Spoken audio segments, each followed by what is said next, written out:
This is an ACEGMET PF2C laser rangefinder. I was sent this guy to review for free. I've seen it listed between $130 and $160 based on color, and then there was also a 50% off coupon. So I think it's in the $70 to $160 range if you want to buy one yourself.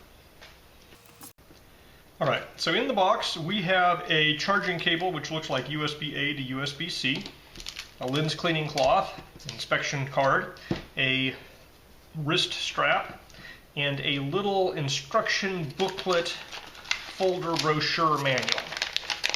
In addition to this hard case here, and so this case has an elastic, it has a carabiner, and it has some type of like a hard plastic hooky thing, like you could go into a hole and latch into a hole.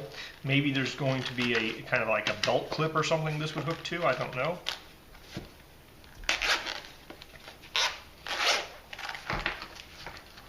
So it's a hard shell case that springs open with elastic, so it really does look like it should be on a belt. It does have a little belt loopy thing down here, which is very tight. About 1.5 inches would be your maximum belt size to go through there. And inside of this is the laser rangefinder itself in a little plastic bag. Alright, so this guy has a USB plug here, and that's presumably for charging. It says PFC2 laser rangefinder 870 yards, and it has a button over here that can be either green or black, so it was shipped with this on green. And then it has what looks like a power button and an M button at the top. Alright, so the unit by itself weighs in at just under 8 ounces, at 7.7 ounces. Now if you have this in its little belt case, the case in the unit is going to weigh in at 11.1 ounces. Okay, this guy has a lot of different modes, and it really only has 2 buttons and a little slider to go between them. And most of the modes require that you look into the eyepiece and see the display. So the slope here is set to, the green means the slope mode is on. If it's not showing green, if it's just kind of a gray, that means slope mode is off. So in slope mode off, there's only 3 things you can do. The first thing you can do is distance, and basically it will simply, you hit the button here and it will tell you the distance to whatever this guy's pointing at. Now there's flagpole mode, and this is close range priority, and basically you push the M button to get to show the flagpole, and then if you push this a short push, it'll just do a single measurement. But if you push and hold, it will do a lock bar scan mode, and basically you point this at the target and you go left and right, and this is for looking at the flagpole specifically, and it will basically say, hey, what's the shortest measurement I get? So as you scan left and right, as it crosses the flagpole, it'll say, oh, that's the shortest measurement, that must be the flagpole, so it'll give you an accurate distance to the flagpole, like on a putting green. And then there's the speed mode measurement, and you push the menu button until you get, in this case, the mph, mile per hour, and you basically like point it at a car going by and it'll tell you the speed of the thing. It has to be going at least 11 miles an hour. That may potentially work for a golf ball, although I think a golf ball is going to be a little small to aim and target there. They show a picture of you standing next to a road with a car, and they say, hey, the smaller this angle is, the more accurate the measurement is going to be. It generally should be less than 10 degrees. So in no slope mode, that's it. You got basically distance, you have distance to the nearest thing if you scan back and forth, and then you have kind of a LiDAR speed mode. Now measuring distance through an e-glass window does not work. Apparently the e-glass coating reflects the laser light enough to be detected as the distance being kind of, that bouncing amount. Okay, so according to this guy, the distance to the house on the other side of the lake is 442.8 yards. All right, according to Google Maps, that distance is 1,319 feet. And in feet, the 442.8 yards would be 1,328 feet. So I think it's doing a relatively decent job getting accuracy on the measurement there across the lake.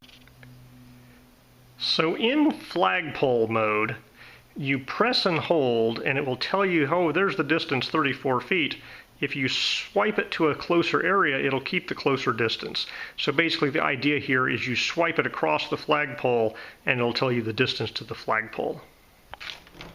Now, if you turn this thing green to slope mode, then there's all kinds of things you can do.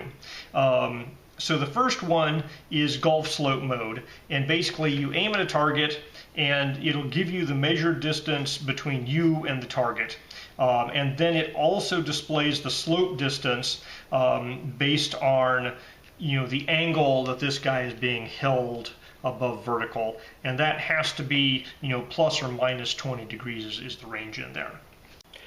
Alright, I am at the end of a 25-foot tape measure. So I am 25 feet away from this door here.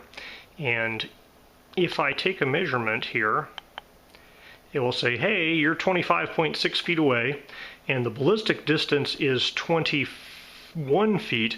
And the reason for that is that I was angled down 11 degrees, so the ballistic distance is considered to be less than the actual distance because it's on a downward slope. Now, if I go to the very top of the door and take a measurement, it's 25.3 feet, and the ballistic distance is 25.3 feet as well, because I'm at 0 degrees angle there. There's a golf flagpole mode, which is basically you push the M till you get the flagpole, and then you short press the power to perform a single measurement. If you long press, you enter a lock bar scan, and then you can scan left and right, and when you get the vibration prompt, it's going to find the flagpole.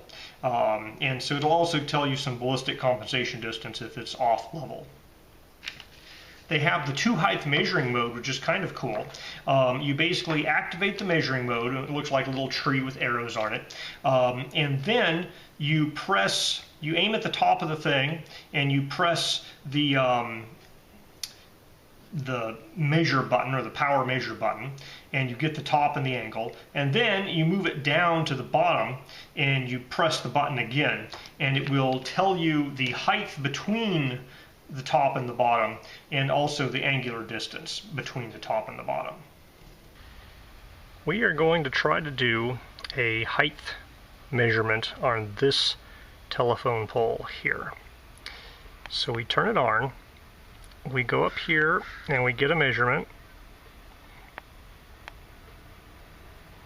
We know we got a measurement when the circle has another circle around it. It's kind of a small thing to be measuring.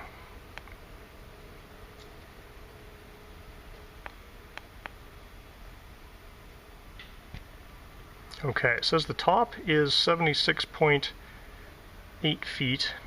If you go into the white area, there's the top is 76.8. We go to the bottom, get a measurement there.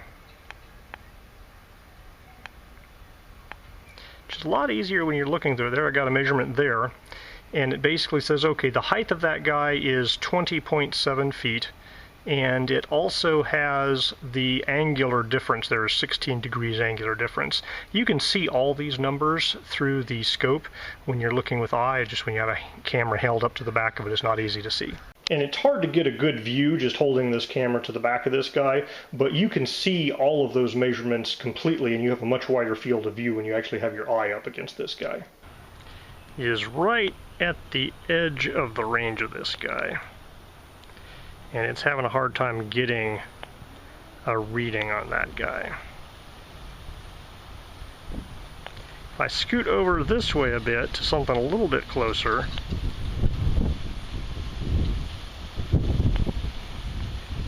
that guy there is 868 meters, it says. So 870 is kind of the outer range here.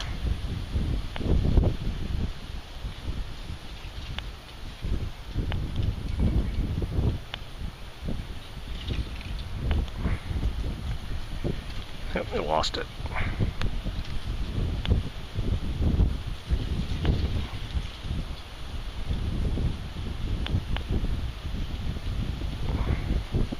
Right, that says 870.3 meters over to that house over there. Google Maps says this distance is 850 meters, so pretty close. All right, I've been pretty happy with this guy.